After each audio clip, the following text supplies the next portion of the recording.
안녕하세요. 오늘도 사연 살롱을 찾아주셔서 감사합니다. 결혼 3년차 여성입니다.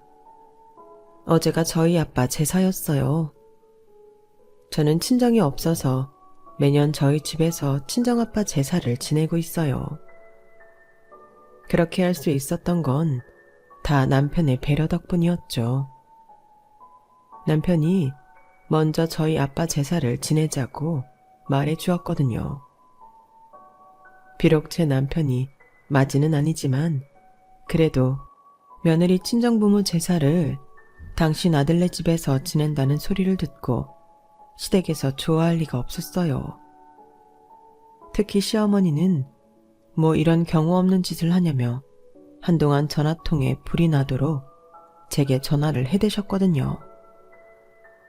하지만 얼마 지나지 않아 순순히 받아들이시더라고요. 물론 거기에는 그럴 만한 이유가 있었지만요. 제가 사연을 보내게 된 것도 바로 그 이유 때문이에요. 저희 집 3남매는 엄마가 일찍 돌아가신 탓에 아빠 손에서 자랐어요. 생활이 넉넉한 편도 아니었고 아빠 성격이 살가운 분이 아니라서 저와 언니, 오빠는 늘 부모 정에 굶주려 지내야 했죠. 저와 6살 차이가 나는 언니는 국민학생 때부터 집안 살림을 혼자 맡아 하다시피 했어요. 아빠는 돈을 벌어야 했고 오빠와 저는 너무 어렸으니까요. 부모의 보살핌을 받지 못하고 자란 아이들은 자연스레 일찍 철이 들기 마련이라서 우리 3남매도 또래 아이들에 비해 세상을 일찍 알아버린 것 같아요. 아빠는 이삿짐센터에서 일을 하셨는데 늘 힘들게 몸을 쓰는 일을 하셔서 그런지 집에 돌아오면 자식들을 챙기기보다는 술을 드시거나 일찍 잠이 들기 일쑤였어요. 아빠 성격이 워낙 괴팍해서 잠을 깨우거나 아빠 말을 듣지 않으면 엄청 무섭게 혼내시곤 했는데 그래서인지 우리 3남매는 아빠 목소리만 들어도 어깨를 움츠릴 정도로 늘 겁에 질려 있었어요. 아빠가 주무실 때면 집안에서도 까치발을 하고 걸어 다닐 정도로 아빠 눈치를 보고 지냈죠. 그러니 부모와 자식 간의 대화는 당연히 없었고요. 이런 아빠 성격 탓에 언니는 성인이 되자마자 취직을 했다면서 집을 나갔어요. 언니가 나간 빈자리는 제가 채우게 되었죠. 언니 어깨너머로 보고 배운 실력으로 밥도 하고 반찬도 만들고 세탁과 청소도 도맡아 해야 했어요. 그러다 몇 년 뒤 오빠가 서울에 있는 대학에 들어가면서 오빠 역시 집에서 탈출하게 되었고 이제 남은 건 저 하나뿐이었어요. 처음엔 저도 고등학교만 졸업하면 집을 나가야겠다고 생각을 했지만 아빠와 단둘이 살다 보니 그런 마음이 점점 사그라지고 말더라고요. 하루가 다르게 늙어가는 아빠가 가엾다는 생각을 하게 되었거든요.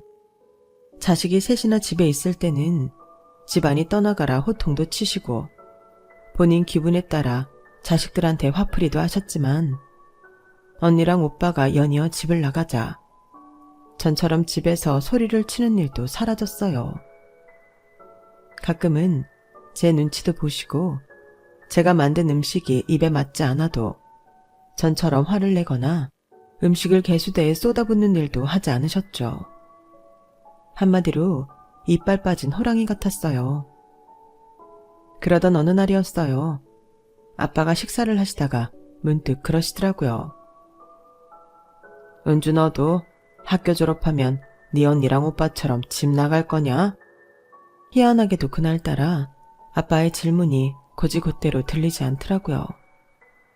마치 너만은 아빠랑 같이 이 집에서 살아다오 하고 제게 부탁을 하시는 것 같았거든요. 그래서 나도 모르게 이렇게 대답을 해버렸어요. 나갈 생각 없어요. 갈 곳도 없고. 그러자 아빠는 아무 말씀도 안 하시고 조용히 식사를 하셨어요. 속으로 그런 생각이 들더라고요. 그러게 집에 있을 때 잘 하랬다고. 언니랑 오빠가 집에 있을 때 조금만이라도 살갑게 대해줬더라면 다들 이렇게 집을 나갔을까? 하고 말이죠. 말로는 서울에 있는 직장에 취직했다, 서울에 있는 대학에 입학했다 핑계를 댔지만 집을 나가 살 만큼 저희 집이 서울에서 먼 곳은 아니었거든요. 당시 저희 집은 남양주에 있었는데 서울까지 가는 지하철도 있고 버스도 있어서 충분히 집에서 통근, 통학이 가능했으니까요. 그런데도 굳이 집을 나간 건 전적으로 아빠 때문이었던 거죠. 아빠도 그걸 알고 계셨을 거예요. 그러니 저랑 사는 동안 이빨 빠진 호랑이처럼 화도 안 내시고 꼬랑지를 축 늘어뜨리고 사신 거겠죠. 그렇게 저는 고등학교를 졸업하고 취직을 하게 된 후로도 아빠랑 함께 살았어요. 저마저 집을 나가면 아빠 혼자 어떻게 살지 걱정도 됐고 아빠가 전처럼 괴팍하게 굴지도 않으셨기 때문에 딱히 나가 살겠다는 생각이 들지 않았거든요. 그러던 어느 날이었어요. 언니가 연락도 않고 집에 찾아왔더라고요. 집 나간 지 7년이 넘어서야 말이죠. 그런데 언니 혼자 온 게 아니었어요. 옆에는 키가 크고 얼굴이 하얀 남자가 서 있더라고요. 그리고 그 남자 품에는 3살짜리 남자아이가 안겨 있었어요. 알고 보니 집에서 나간 직후부터 언니는 형부랑 동거를 했더라고요. 믿는 구석이 있어서 집을 나갈 수 있었던 거죠. 아빠, 저 결혼해요. 그동안 출산하고 애 키우느라 결혼식 올릴 여유가 없었는데 아이가 더 늦기 전에 웨딩드레스는 입어봐야 하지 않겠냐고 해서 그냥 하기로 했어요. 그러자 아빠가 옆에 있던 두루마리 휴지를 집어 던지며 말했어요. 네 눈엔 내가 애비로는 보이냐? 집 나간 지가 언젠데 연락 한 번 없다가 이제 와서 뭐? 결혼을 한다고? 니들 멋대로 애까지 다 낳아놓고선 내가 안 된다고 반대하면 어쩌려고? 반대하면 낳은 애 다시 뱃속으로 집어넣기라도 할 거야? 말해봐, 이 싸가지 없는 것. 으르렁대는 아빠 앞에서 언니는 바닥을 구르고 있는 두루마리 휴지를 물끄러미 보면서 싸늘하게 말했어요. 내가 지금 아빠한테 결혼 허락받으려고 온 것 같아요? 아빠한테 그럴 자격이 있다고 생각하세요? 저요, 엄마 돌아가시고 난 뒤부터 이 집에서 식모처럼 살았어요. 밥이고 빨래고 청소고 전부 제가 다 하고 살았다고요. 아빠가 한 번이라도 그런 거 들러본 적 있어요? 저 그때 겨우 국민학교 5학년이었다고요. 그 어린 게 집안 살림에 동생들까지 건사하고 살 때 아빠가 단 한 번이라도 아빠 노릇 하신 적 있냐고요. 그래놓고 이제 와서 부모 대접 받겠다고 하는 거예요? 아빠가 무슨 자격으로요? 주먹을 꽉 쥔 손이 바들바들 떨릴 정도로 언니는 분을 삭히며 말했어요. 그러자 옆에 있던 형부가 언니를 말리더라고요. 여보, 장인어른 앞에서 그게 무슨 소리야. 잘못했다고 말씀드려. 그러자 언니가 형부 손을 뿌리치며 말했어요. 내가 왜? 내가 왜 사과를 해? 이럴 줄 알고 우리 집에 오지 말자고 했던 거야. 우리 아빤 죽을 때까지 절대 안 변해. 자기가 잘못했던 거 하나도 인정 안 할 사람이라고. 그런데 왜 나만 매번 참고 나만 사과를 해? 싫어. 나도 싫다고. 나 이제 안 참을 거야. 더는 아빠 비위 맞춰가며 안 살 거라고. 그러니까 자기도 우리 아빠한테 아무 기대하지 마. 결혼식에 아빠 부를 생각도 하지 말라고. 언니는 자리를 박차고 나가버렸어요. 모녀 사이에서 안절부절 하던 형부는 엉거주춤하게 서서 인사를 하고는 아이를 데리고 언니를 따라 나섰어요. 그날 언니네 가족이 그렇게 가버린 뒤 아빠는 방 안에 들어앉아 소주를 드셨어요. 안주도 없이 깡소주를요. 냉장고에 있는 밑반찬을 챙겨 안방에 들어간 저는 아무 말 없이 아빠 옆에 반찬 그릇을 내려놓았어요. 그리고 다음날 아침에 출근을 하려는데 아빠가 제 방문을 두드리시더라고요. 그리고는 방에 들어오셔서는 10,000원짜리 뭉치를 내미셨어요. 이걸로 네 언니 애 옷이라도 사줘라. 내가 줬다고 하면 안 입힐 테니까 네가 사준 걸로 해. 돈 뭉치는 못해도 50-60만 원은 돼 보였어요. 그래서 아빠한테 말했죠. 아빠, 애 옷 사라면서 무슨 돈을 이렇게나 많이 줘요. 20만 원이면 충분해요. 이건 가져가세요. 그러자 아빠가 멋쩍은 표정으로 지나가듯 말하시더라고요. 그냥 사줘. 남으면 네 언니 옷이라도 하나 사주든가. 입고 온 옷을 보니 형편이 어려운 모양이던데. 어제 언니 내외 앞에서 말은 그렇게 했지만 아빠 마음이 그런 게 아니었던 모양이에요. 그 짧은 순간에도 딸 자식 차림새부터 살핀 걸 보면 말이죠. 그래서 더는 말 않고 아빠한테 받은 돈으로 조카 옷이랑 언니 원피스를 하나 사서 전해주었어요. 그러자 언니가 저랑 눈도 제대로 못 마주치곤 연신 사과를 하는 거예요. 저한테 아빠를 떠넘긴 것 같아서 내 마음이 무거웠다면서 미안하다고요. 그래서 예전과 달리 아빠가 많이 변하셔서 힘들 거 없다고 말해주었죠. 얼마 뒤 언니는 뒤늦은 결혼식을 했어요. 아빠는 참석을 안 하시고 오빠랑 저만 둘이 혼주석에 앉았어요. 그래도 아빠한테 언니 웨딩 사진은 전해드렸어요. 부녀가 서로 화해할 용기는 없었어도 서로를 걱정하는 마음은 잘 알고 있었으니까요. 아빠와 언니가 다시 만난 건 3년 뒤 오빠가 결혼할 때였어요. 언니 때와는 달리 오빠 결혼식에는 아빠가 혼주석에 앉으셨거든요. 올케는 오빠랑 같은 회사에 다니는 사람이었는데 저희 집과는 한참 차이가 날 정도로 형편이 괜찮은 집 딸이었어요.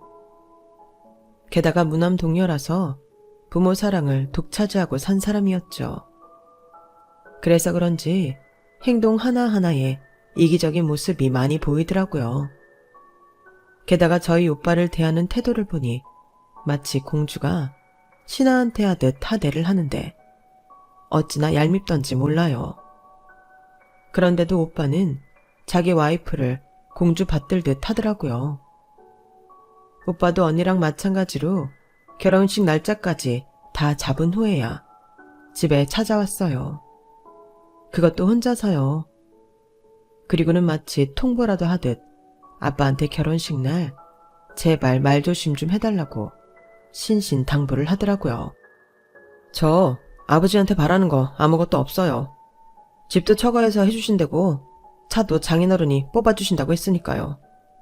아버진 그냥 결혼식 날 오셔서 혼주석에 앉아주시기만 하면 돼요. 괜히 저희 장인 장모님한테 엄한 소리 하지 마시라고요. 그 말 하려고 오늘 온 거예요. 와이프 될 사람은 결혼 준비 때문에 바빠서 못 왔어요. 아, 그 사람이 이거 아버지 드리래요. 결혼식 때 입을 옷 없을 거라고 양복을 준비한 모양이에요. 오빠는 마치 거지 동냥 주듯 아빠한테 정장 한 벌을 쥐어주고는 1시간이 넘도록 이거 하지 말라, 저거 하지 말라 온갖 잔소리를 다 하고 돌아갔어요. 언니 때와는 달리 이번엔 아빠가 아무 말씀도 안 하시고 오빠가 하는 말을 조용히 들으시더라고요. 그런데 이상하죠? 아빠가 언니한테 화를 냈을 때보다 오빠 앞에서 조용히 계신 게 더 화가 나지 뭐예요. 그렇게 오빠가 돌아가고 아빠는 계단에 쭈그려 앉아 줄담배를 피셨어요. 잔뜩 오그라든 아빠의 어깨를 보니 나도 모르게 울컥하더라고요. 다 큰 자식들 앞에서 너무도 작아진 아빠를 보니 왜 그렇게 서글프던지. 눈물을 참으려 괜히 허공만 바라보다 조용히 들어왔네요. 언니랑 오빠는 결혼한 후에도 집에는 거의 찾아오지 않았어요. 가끔 제게 전화해 집에 별일 없는지 정도만 묻고는 끊을 뿐이었죠. 그래도 결혼을 했으면 명절이나 아빠 생신 때만이라도 와달라고 부탁을 했지만 그럴 때마다 돌아온 건 차가운 거절이었어요. 얘, 너 아빠가 나한테 했던 거 기억 안 나? 우리 그이랑 애 데리고 갔을 때 아빠가 우리 애 한 번이라도 안아주디? 남들은 손주 바보가 될 정도로 그렇게 손주를 아낀다는데 우리 아빠는 정말이지 글렀어. 그러니까 너도 앞으로 나한테 쓸데없는 소리 하지 마. 자꾸 이러면 너도 안 볼 거니까. 언니는 단칼에 거절하고는 전화를 끊었어요. 오빠도 다를 바는 없었어요. 처가에 창피해서 어떻게 우리 집에 와이프를 데려오냐며 오히려 화를 내더라고요. 결국 세월이 흘러도 이 집에는 아빠와 저 둘뿐이었어요. 점점 힘에 부처하던 아빠는 이삿짐 나르는 일을 그만두고 창고 경비 일을 하게 되었어요. 아빠가 일하는 곳이 제가 회사 창고인지 가끔씩 모 회사 과자랑 껌, 젤리 같은 걸 집에 가져오시곤 했죠. 그러더니 하루는 뜬금없이 그러시는 거예요. 니들이 어렸을 때 내가 이 일을 했었다면 과자도 많이 가져다 주고 했을 텐데 아빠가 참 무정했지. 그때 나도 너무 힘에 부쳐서 그랬다. 네 엄마가고 어린 자식이 셋이나 딸려있는데 이것들을 어떻게 굶기지 않고 데리고 살까 그 걱정뿐이었거든. 사람이 밥만 먹고 사는 게 아닌 건데 그때는 애들 굶기지 않는 게 제일 중요해서 딴 생각은 할 겨를이 없었어. 나도 힘드니까 괜히 니들한테 짜증을 내고 돌아서면 그러지 말자고 해놓고도 또 버럭거리고 소리나 치고. 아빠가 참 철이 없었다. 네 언니 말대로 아빠 자격 없는 사람이야. 아무리 자신이 잘못했어도 절대 잘못했다는 말을 안 하던 아빠가 웬일로 자기 반성을 하는 걸 보니 기분이 이상했어요. 사람이 죽을 때가 되면 변한다던데 혹시 그런 게 아닐까 싶더라고요. 그런데 말이 씨가 된다고 다음날 아침 식사하시라고 안방 문을 열어보니 아빠가 바닥 요위에서 안 주무시고 아무것도 안 깔린 바닥에 누워 계시지 뭐예요. 가자 아빠를 흔들었더니 꿈쩍도 않더라고요. 제가 흔드는 바람에 손이 바닥으로 툭 떨어지길래 너무 놀라서 119에 신고를 하고 아빠를 응급실로 모시고 갔어요. 다행히 발견 시간이 빨라서 큰 손상 없이 깨어나시긴 했지만 뇌경색의 후유증으로 아빠는 반신불수가 되고 말았어요. 그동안 타박상이나 근육통은 달고 사셨어도 몸 하나는 튼튼하셨던 분이 하루아침에 혼자서는 제대로 걷지도 못하고 젓가락질도 못하게 되자 정말 미치겠더라고요. 당사자인 아빠도 답답하겠지만 아빠를 돌보는 저는 그 이상이었어요.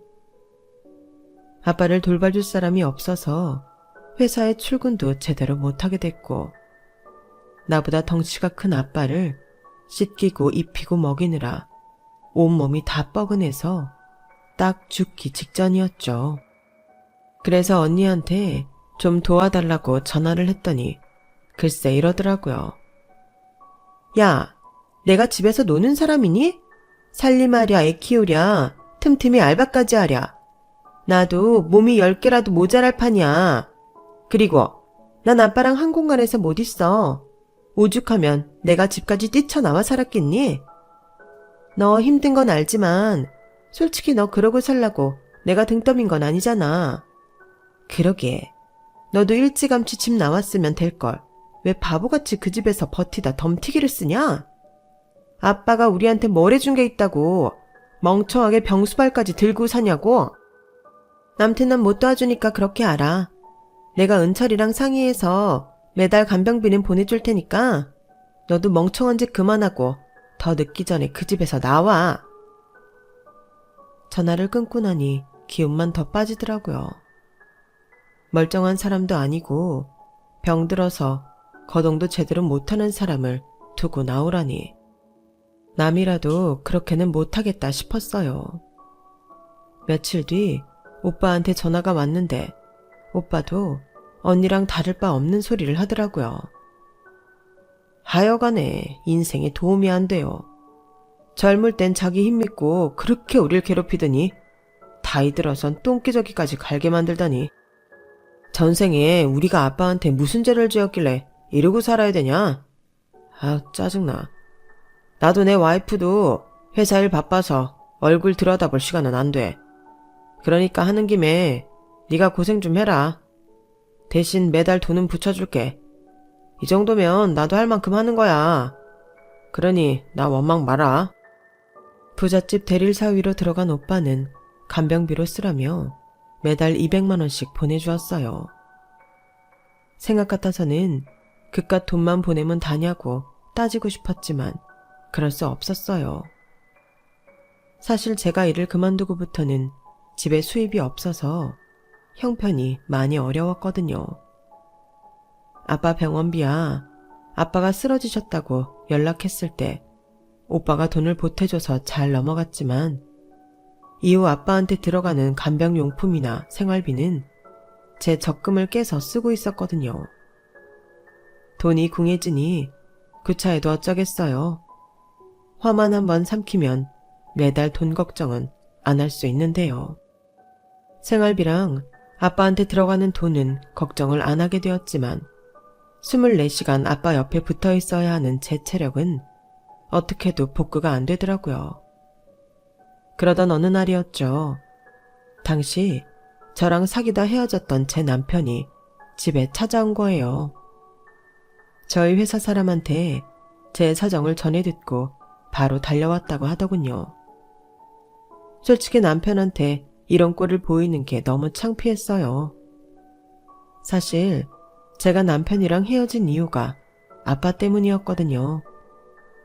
아빠가 쓰러지시고 제가 간병을 맡아야 할 상황이 되자 제일 먼저 정리한 게 남편이었어요. 사귄 지 고작 반년도 안 된 상황에 구차한 내 상황을 설명하고 이해해달라고 말하기 싫었거든요.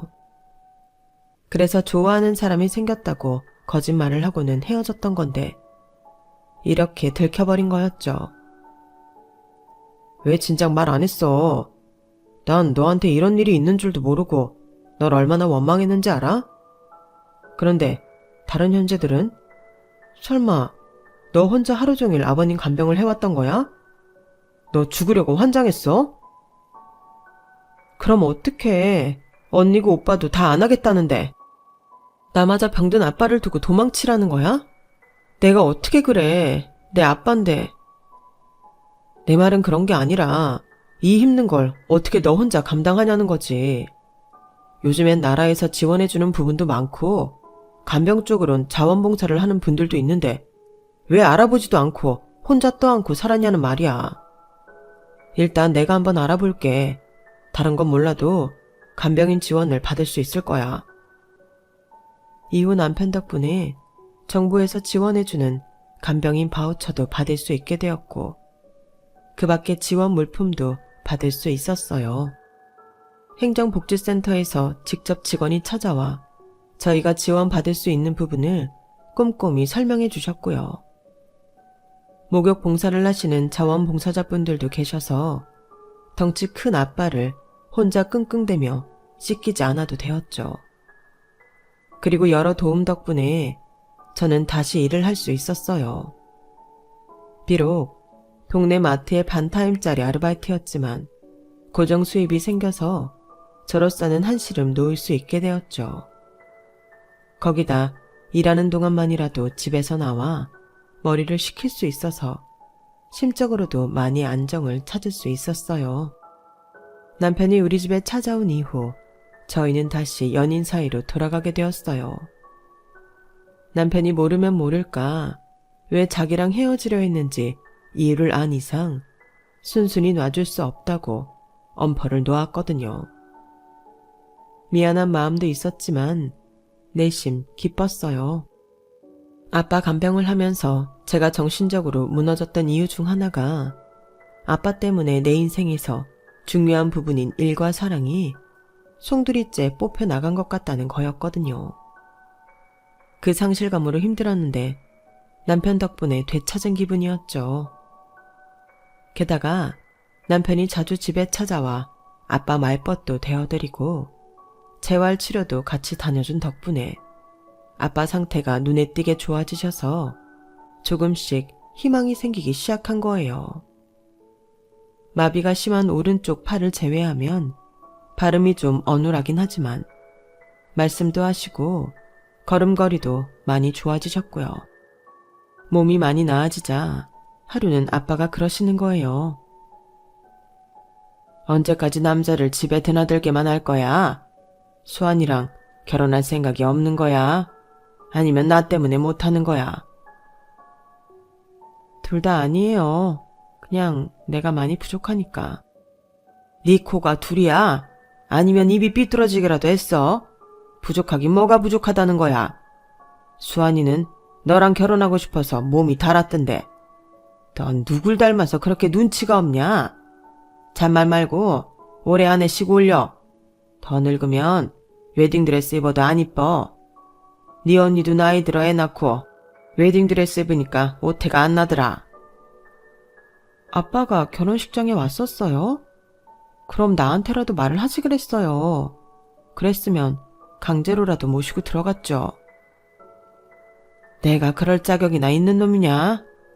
그래도 네 결혼식엔 손잡고 들어가고 싶은데 그래도 되겠니? 당연한 소리를 하고 그러세요. 아빠 아니면 누가 내 손잡고 들어가는데요. 저는 퉁명스럽게 말을 하곤 거실로 나왔어요. 금방이라도 눈물이 쏟아질 것 같아서 일부러 그 자리를 피한 거였죠. 나중에 남편한테 얘기를 들어보니 아빠가 열심히 재활치료를 받았던 건 제 손을 잡고 식장에 들어가고 싶어서 그랬던 거라고 하더군요. 그 말을 듣고 얼마나 울었는지 몰라요. 정말 많이 미워했었는데 이제는 많이 약해진 아빠를 보니 진작 아빠랑 얘기를 나눠볼 걸 그랬다는 후회가 됐어요. 그리고 그해 가을 저는 아빠 말대로 결혼식을 올렸어요. 이제는 아빠가 제 도움 없이도 생활하는데 무리가 없을 정도가 되어서 한시름 놓게 된 덕이죠. 아빠 손을 잡고 버진로드를 걸어가는데 자꾸 눈가에 눈물이 고여서 얼마나 힘들었나 몰라요. 어릴 땐 그렇게 크게 느껴지던 아빠 손이 그 사이 많이 작아지고 수척해진 것 같아서 가슴이 너무 아팠거든요. 신혼여행을 떠나려고 웨딩카에 오르는데 아빠가 제 남편 손을 꼭 잡고 그러셨어요. 우리 은주 잘 좀 부탁하네. 못난 애비 때문에 이날이 때까지 고생만한 아이야. 꼭 좀 부탁하네. 걱정 마세요 장인어른. 제가 무슨 일이 있어도 은주는 꼭 지키겠습니다. 걱정 마시고 저희 신혼여행에서 돌아올 때까지 마음 편히 계세요. 그래 고맙네. 은주야 행복해야 한다. 행복하라는 그 말은 아빠의 마지막 유언이 되었어요. 우리가 신혼여행을 떠난 지 3일째 되던 날 아빠가 뺑소니 차량에 치여 세상을 떠나셨거든요. 남은 신혼여행 일정도 취소하고 돌아온 우리 부부는 장례식장으로 달려갔어요. 그런데 침통한 분위기에 빠져 있어야 할 장례식장이 난장판이 되어 있는 거예요. 상주를 맡고 있던 오빠가 살벌하게 덩치가 큰 남자들한테 둘러싸여 멱살까지 잡혀 있더라고요. 그 사람들은 저희 아빠한테 받을 빚이 3억이나 있다면서 자식이니 당연히 그 빚을 대신 갚아야 한다고 고래고래 소리를 질렀어요. 오빠는 자기는 모르는 일이라고 그 소나기에서 빠져나오려고 발버둥을 치고 있었죠. 그 사이 누가 신고를 했는지 경찰이 장례식장 안으로 들어왔고 다행히 장례식장은 안정을 찾을 수 있었죠.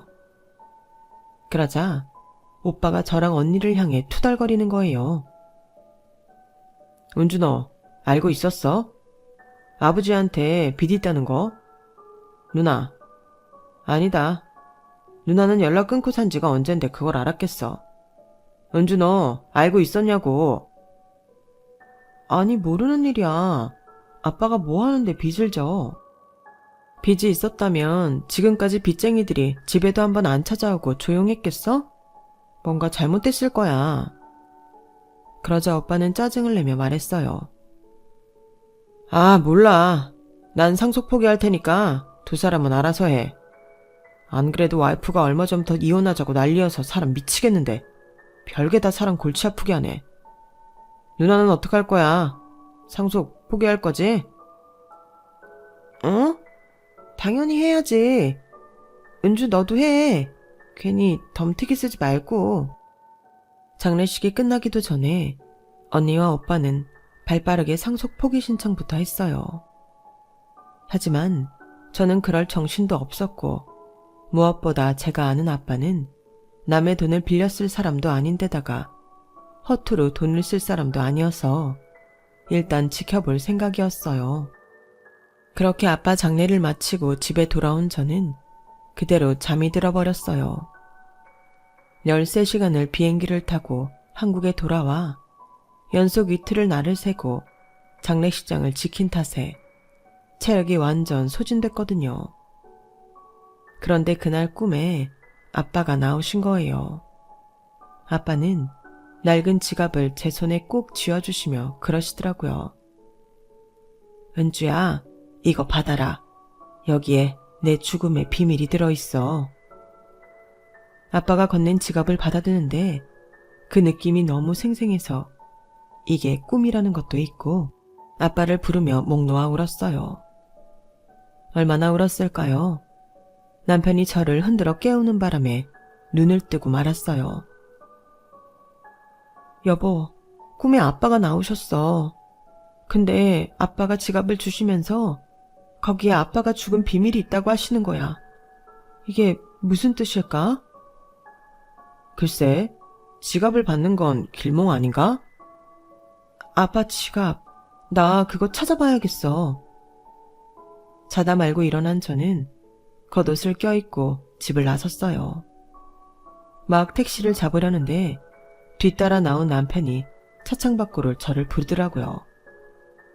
남편 차를 타고 아빠 집으로 돌아온 저는 정신없이 안방으로 들어갔어요. 그런데 마치 누가 먼저 집을 뒤진 것처럼 서랍이 삐죽삐죽 나와 있더라고요. 그때는 지갑을 찾아야 한다는 생각 때문에 다른 건 신경 안 쓰고 평소 아빠가 지갑을 넣어두시는 서랍을 열었어요. 제가 첫 월급을 탔을 때 사들인 지갑이었는데 아빠가 아깝다고 몇 번 들지도 않으시곤 서랍에 넣어두셨거든요. 서랍 속에 고스란히 들어있는 지갑을 꺼내 속을 살펴봤더니 웬 보험 설계사 명함이 들어있더라고요.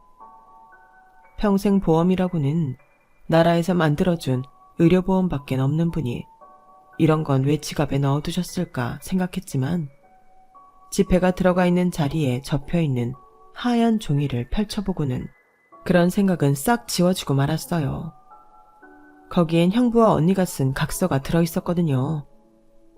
아빠 이름으로 대부 업체에서 3억을 빌렸다는 내용으로 혹여 아빠가 갑자기 세상을 떠나시더라도 저한테 피해가 가지 않게 언니네 부부가 그 돈을 갚아 나가겠다는 내용의 공증 각서였어요. 아빠가 빌려 썼다던 3억은 언니네 부부가 빌린 돈이었던 거죠. 그래놓고는 자기는 모른다고 발뺌을 하다니 피가 거꾸로 솟는 것 같더라고요. 그래서 그 길로 언니네 집으로 찾아갔어요. 아주 세상 모르고 자고 있더라고요. 언니, 3억에 대해 나한테 할 말 없어? 3억? 그거 아빠가 빌린 돈이잖아. 근데 그건 왜? 너 아직도 상속 포기 안 한 거야? 그놈들이 너네 집에 찾아갔어? 그런 거야? 아빠가 빌린 돈이라고? 여기엔 그렇게 안 써있던데? 이거 찾으려고 안방 서랍을 뒤져놓곤 안타깝게도 이건 못 찾았나 봐? 저는 각서를 언니 눈앞에 들이밀었어요. 그러자 언니 내외가 사색이 되더라고요. 낭패감이 서린 얼굴 위에 저는 그동안 참아하지 못했던 욕설을 퍼부었어요. 거의 정신이 반쯤 나간 채로요. 네가 사람이니? 아빠가 쓰러져서 거동도 못할 때는 거들떠도 안 보더니 돈이 필요하니까 아빠 이름으로 이 큰 돈을 빌려? 그래놓곤 시치미를 떼? 니네 때문에 아빠는 세상 떠나시는 날까지도 깡패 새끼들한테 치욕을 당했는데 그런데도 니들은 두 다리 쭉 뻗고 잠을 자? 이런 쓰레기 같은 것들아. 아빠가 어떤 심정으로 니들을 대신해 돈을 빌렸을지 모르겠니? 어떻게 자식이라는 게 지 아빠를 팔아서 돈을 챙겨 이 못된 년아. 네가 그러고도 사람이야. 당장 그 돈 갚아. 니네 집을 팔든 네 장기를 팔든 이번 주 안에 해결해놓지 않으면 나 이거 들고 법정에서 니들 기다릴 테니까. 네 자식들 앞에서 고개 들고 살고 싶으면 내 말 듣는 게 좋을 거야. 언니 집을 나온 저는 그대로 기절을 했어요. 눈을 떠보니 병원이더라고요. 팔에는 링거바늘이 꼽혀 있었어요. 제 옆에서 쪽잠을 자고 있던 남편은 저를 보자 울먹이며 그러는 거예요. 은주야, 이제 정신이 좀 들어? 너 이틀을 꼬박 잤어. 병원에선 아무 이상 없다는데 도통 일어나야 말이지. 그런데 너 잠든 사이에 누가 좀 왔었거든? 근데 그 사람 말이 내 앞으로 사망보험금이 지급될 거래. 아버님이 보험을 들어놓으신 게 있는데 수익자가 네 앞으로 돼 있다더라고. 근데 웃긴 건 나머지 형제들이 상속 포기를 해서 형제간에 법적 분쟁이 일어나도 네가 다 받게 됐다나 봐. 이게 다 무슨 일이라니? 순간 피식 웃음이 났어요. 아빠의 마지막이 너무 극적인 데다 너무 아빠다운 결말이 맺어진 것 같아서였죠. 자식들한테 사랑한다는 말도 못하던 아빠는 유산도 이렇게 애둘러서 주고 가셨으니 말이에요. 뒤늦게 제가 아빠의 사망보험금을 받았다는 소식을 접한 언니와 오빠는 득달같이 달려왔더라고요. 그리고는 보험금을 정확히 3등분 해야 한다고 난리를 쳤죠. 그래서 한마디 해줬어요. 아빠 간병도 똑같이 3등분으로 나눠하지 그랬어. 간병은 다들 나한테 떠밀더니 돈은 받고 싶은가 봐? 근데 어쩌냐? 둘 다 상속 포기까지 한 마당에 무슨 권리로 돈을 받아가겠대? 양심이 있으면 조용히 입 닫고 돌아가. 경찰 부르기 전에. 알았어? 결국 언니와 오빠는 아빠가 남긴 사망보험금은 단 한 푼도 받지 못했어요. 그 유산 덕분에 저희 시어머니는 저희 집에서 친정아빠 제사를 지내는 걸 허락해 주셨고요. 살아생전에 아빠가 제게 해주신 말대로 저는 행복하게 살 거예요. 그러니 아빠도 내 걱정하지 마시고 그곳에서 행복하게 지내세요. 지금까지 제 사연을 들어주셔서 감사합니다. 여러분의 소중한 가족들과 행복한 날들이 많았으면 합니다. 여러분, 사연 댓글에 응원과 현명한 조언 부탁드려요. 좋아요와 구독은 저에게 큰 힘이 됩니다. 오늘도 좋은 일 가득하세요.